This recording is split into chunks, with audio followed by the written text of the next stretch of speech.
Hey guys, hope you're doing well and great. Alright, in this content for today, we are going to be talking about brand marketing agency. Alright, how is this going to help your business, other business, and how you're going to be staying in this market with earning a lot of revenue and business opportunity. Alright, so this is going to be a little bit kind of a different again, but I want to help those guys who do not have kind of an interest to be in the food industry, want to start their restaurant or any other business, but want to be part of like an agency or a consultancy, do most of the admin work.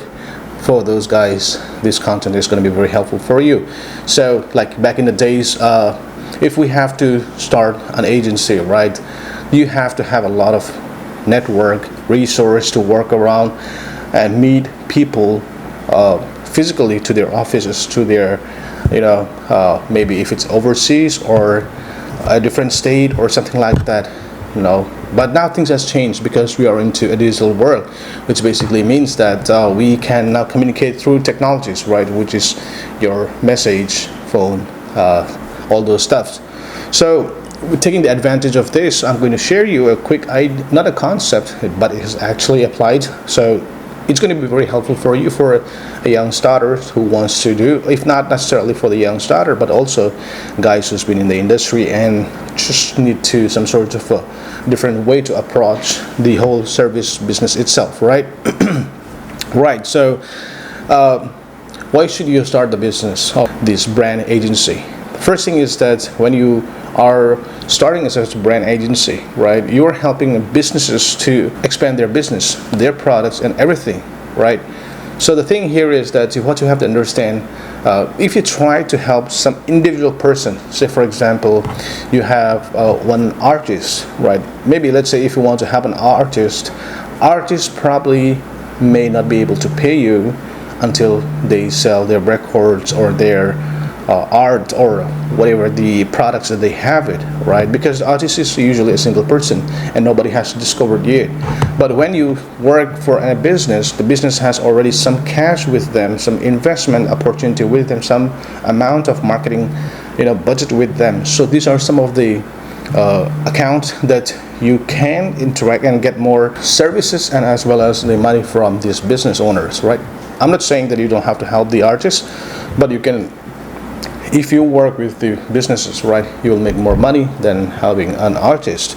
So there's a lot of other artist managers who individually deal with one particular artist. What if that artist is no more, or say what if that artist is not well, or what if that artist is not able to perform the event, so you don't make any money. But what happened here is that when you become a brand agent, you are not interacting with one brand, you are interacting with many businesses brand. Either it's a new launch, it could be a business or a product, right, or an expansions in the market, or trying to get some celebrities or recognition person, influence person basically, who has a great market reach based on fan followers.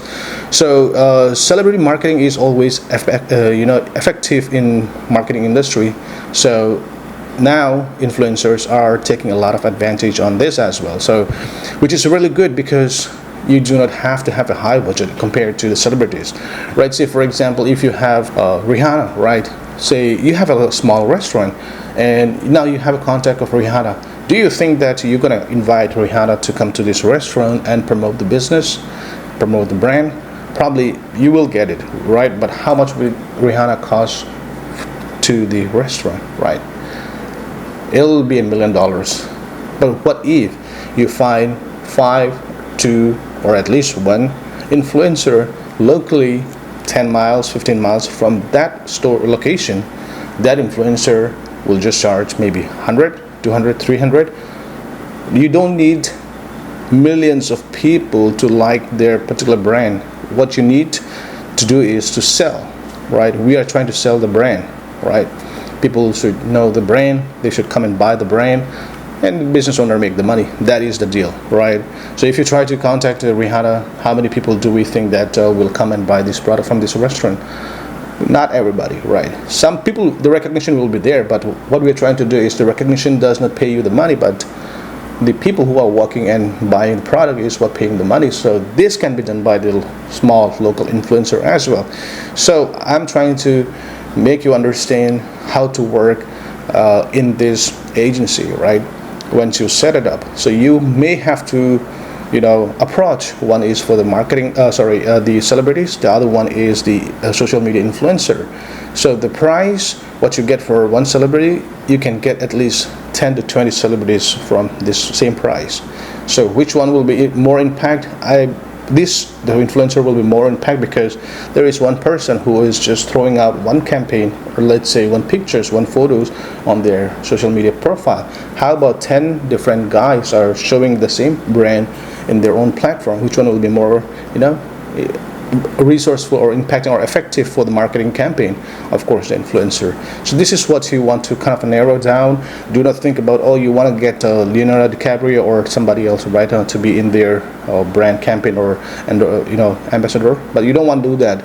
So instead of that, think about the small influencer who will actively work with you, and also who will always look for you to work with you with other brands. So because as you become the agency, you're not going to be working on one particular brand. Say there are in your town, let's say there are about 100 restaurants out there.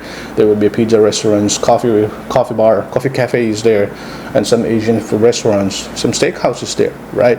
So all these restaurants, business owner, they probably may not have thousands and millions of dollars, right, for their marketing costs. But what you can do is that collaborate with these guys instead of doing what you call it, the flyer marketing, postal marketing, or radio marketing. The most effective way is to get this local influencer for your marketing channel and use this small, medium, or small business owner to promote their product. In this way, you will have more flexibility, easy reach, and also effective way to get the return on investment for this business owner. So now I'm going to give you some kind of like an idea here. So the first thing is you have the celebrities, the other one is the influencer. So the focus is on both. You have to filter this out, right? I'm going to give you like a little funnel. So what you want to do is that you have to see like how many followers and interaction is engagement with this artist is what we needed.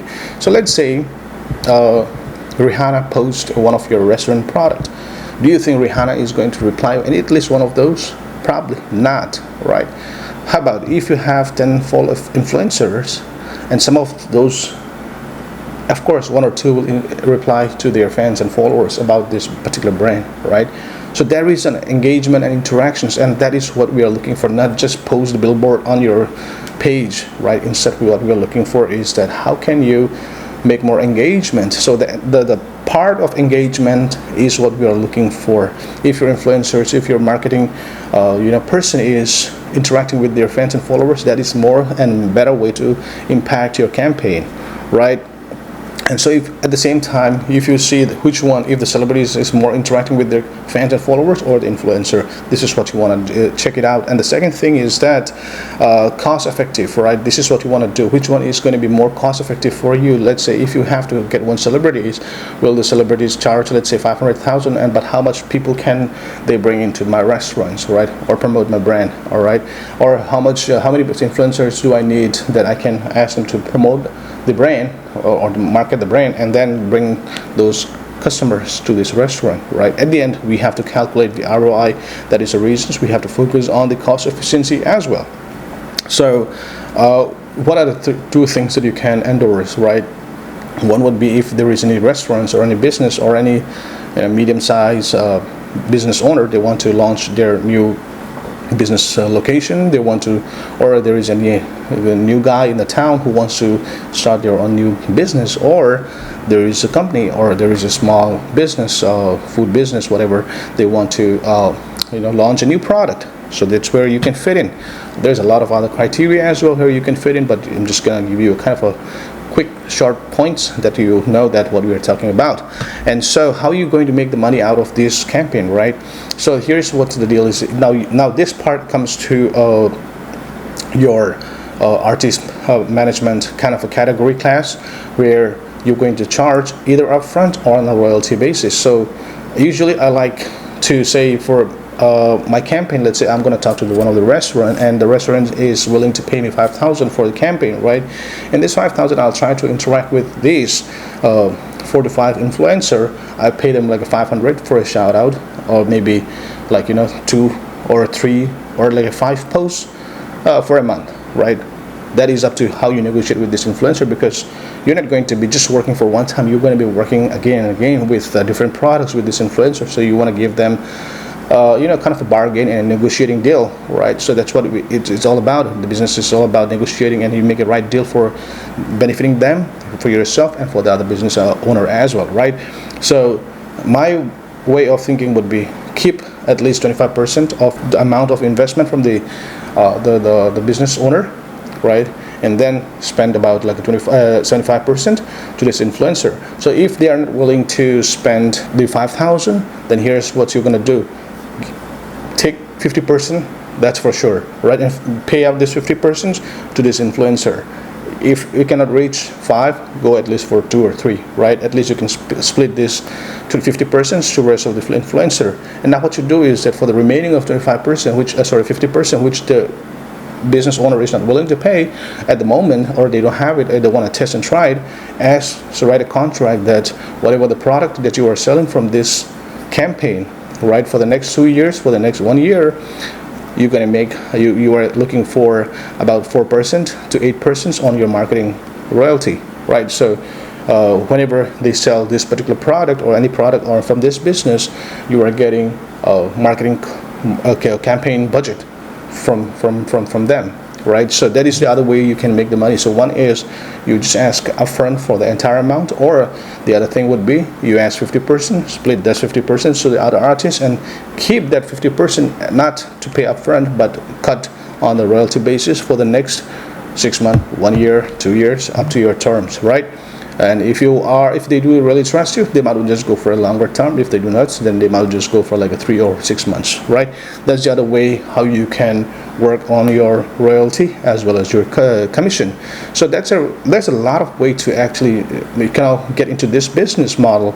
But here's the thing, that you got to be very passionate, as I mentioned earlier, about you have to understand, just not because of the money that you are working. You are here you appreciate somebody's business, right? Somebody's product, somebody's passion. You appreciate them and you want to help them out, but they are not part of this marketing channel things. They are into product, what I call division, right? So you're in the marketing division, so you want to assist them, help them show your appreciations, because they are very passionate about, they invest their money. At the same time, you are trying to help them out and work around with their business. At the same time, not only for their business, you are trying to work around with many other businesses. In this way, you actually do not need any other person. You just can do it yourself, right? The only thing what you need is you have to have your sales script, try to talk and negotiate properly with your influencer, and at the same time do your groundwork, which is your homework. Go and meet as much as, and call as much as, well, actually I would say not call, better to set an appointment and talk to the person, spend about like close to 15-20 minutes and try to make the deals and see where you come up with this negotiation. And I believe if you really do at least 10-15 meetings a week with this business owner, think about it. If you at least get 10 a week, so you have 40 clients in a month. Now 40 clients will probably not run around with you. How about if you can get at least 5% of that, 5 people of that 40 people? Now you can start your business in the very second month. Your money is set, your plan is set, your strategy is already laid out, and now you're ready to roll, right? I hope this content is helpful for you guys. If you have questions, feel free to share me your thoughts, feedback, suggestions. I'm always open to answer your questions. But here's the thing: if you really do, and you want to do really this work, please do share me what you think about it. If there is something that I can add on it, I will help you as much as I can. Until the next video, guys, you take it easy. Cheers.